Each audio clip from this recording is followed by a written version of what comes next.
ഒരാൾ പറഞ്ഞു എന്നോട് 8 ഇഞ്ച് കനാണ്, 8 ഇഞ്ച് ഹൈറ്റാണ് എന്ന് പറഞ്ഞു. അപ്പോൾ ഇനി ഞാൻ അയാളോട് പറഞ്ഞു കൊടുത്തു, ഈ കല്ല് നോക്കിയാൽ അവർക്ക് മനസ്സിലാവും. നല്ലൊരു പണിക്കാരനാണെങ്കിലേ ഈ കല്ല് നോക്കിയാൽ ഒരാൾ അതിൻ്റെ കമൻറ്റ് ബോക്സിൽ ഞാൻ റീപ്ലൈ കൊടുത്തു, ഈ കല്ല് നോക്കിയാൽ എനിക്ക് മനസ്സിലാവില്ല, 8 ഇഞ്ച് കനം ഉണ്ടാവില്ല എന്ന്, ഏത് പൊട്ടനക്കും അറിയില്ല എന്നൊക്കെ അയാൾ പറയുന്നുണ്ട്.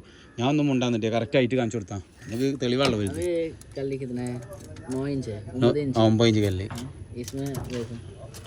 ഇത് മക്കളെ ഈ സംഭവം അതാ 7 ഇഞ്ചാണ് കേട്ടോ.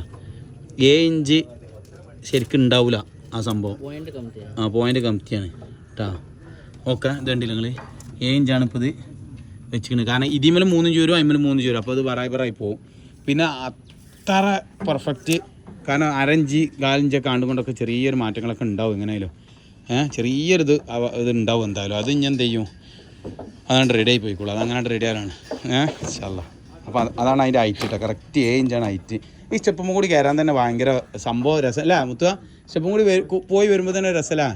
ആ ചെറിയ ചീളവിടെ പുറത്തുള്ളതുകൊണ്ട് മുതലാളിക്ക് കാണിച്ചു കൊടുത്ത്, മുതലാളി പറഞ്ഞാൽ ആ ചീള് ഞാൻ പെരി കൊടുത്ത് കാണിച്ചു കൊടുത്ത്, ആ ചീള് പുറത്ത് കടിക്കാനുള്ളേ ഈ ഒരു പീസ് ഇട്ടോ മക്കളെ, ഈ ഒരു ചാട്ടം പുറത്ത് കടിക്കാനുള്ളത് ഞാൻ അടിക്കട്ടെ സമ്മതം ചോദിച്ചിട്ടാണ് അവിടെ അടിച്ചിട്ടാ. സമ്മതം ചോദിച്ചിട്ടാണ് അടിച്ചത്. കാരണം എന്താ വെച്ചാൽ ഇത് അടിക്കാൻ ഒന്നാമത് കെണിയാണ്, രണ്ടാമത് അവർക്കത് ഇഷ്ടപ്പെട്ടില്ലാണെങ്കിൽ പ്രൊഫൈലായിട്ട് അടി കൂടി കൊടുക്കാൻ ഭംഗി ഉണ്ടാവും. അപ്പോൾ ഞാൻ എന്ത് ചെയ്ത് വീട്ടിൽ വന്നപ്പോൾ മുതലാളിക്ക് ഇങ്ങനെ കാണിച്ചു കൊടുത്തു, ഇങ്ങനത്തെ ഒരു പീസ് പോയാൽ നല്ല ഹൈലൈറ്റ് ആയി എടുക്കും, എന്താ പാട് വെച്ച് ഇതെന്താണ് അഭിപ്രായപ്പെടുന്നത് മീറ, അതിന് ഞങ്ങൾക്ക് എതിരെ അഭിപ്രായം ഉണ്ടാവില്ല എന്നൊരു അഭിപ്രായം പറയുമ്പോൾ ഞാൻ എന്ത് ചെയ്ത് സന്തോഷത്തോട് കൂടിയിട്ട് ഫുള്ളാണ്ട് അടിച്ചുകൊടുത്ത് സെറ്റാക്കിയിട്ടാണ്. പിന്നെ ഇവിടെ വന്നവൻ്റെ സ്നേഹന്മാരൊക്കെ ഇത് കാണുന്നുണ്ട് സംഭവം. അപ്പോൾ എന്താണ്, അതൊരു ഭംഗിയല്ലേ. അപ്പോൾ നമുക്ക് ലൈക്ക് വരുമ്പോൾ ഒരു സന്തോഷം നമുക്ക്.